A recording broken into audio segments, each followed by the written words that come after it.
Hello, আজ আমি তোমাদেরকে একটা শাড়ি রিভিউ শেয়ার করব।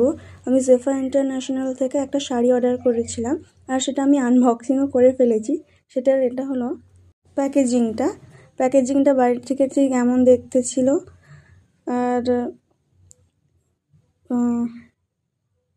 এটা ছিল ভেতরের কাপড়টা, যার মধ্যে কাপড়টা রাখা ছিল, এবং এখান থেকে একটা থ্যাংক ইউ কার্ডও পাঠানো হয়েছিল।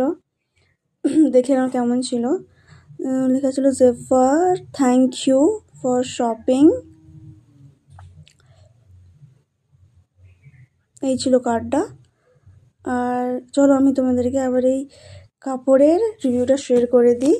এটা ছিল আঁচলের সাইজটা। আঁচলটা সত্যি বলছি, কাপড়টা খুবই অসাধারণ অ্যাফোর্ডেবল প্রাইস আমি পেয়ে গেছিলাম, অফারে ছিল।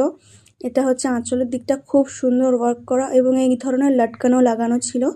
আমারটা কালারটা ছিল রানি পিঙ্ক কালার, তোমরা চাইলেই। আর এটা ছিল ব্লাউজের দিকটা হাতার দিকটা এইভাবে এমবস করা ছিল। আর বিশ্বাস করো, কাপড়টা এত সুন্দর এবং নরম ছিল কি বলবো। তোমরা চাইলেই একবার করে কিনে দেখতে পারো। বিশ্বাস বলছি যে ঠকবে না তোমরা। আর এটা ছিল বডি সাইডটা, এরকমভাবে কাজ করা ছিল। রানি পিঙ্ক কালারের ছিল আমার কাপড়ের রংটা, আর খুবই সফট ছিল। তোমরা হাতে দিলেই বুঝতে পারবে। তোমাদেরকে এতটুকু বলতে পারি যে তোমরা চোখ বন্ধ করে জেফা ইন্টারন্যাশনাল থেকে নিতে পারো। খুবই ভালো একটি কাপড়। আর সাথে এই ফটোটা অ্যাটাচ করে দিই।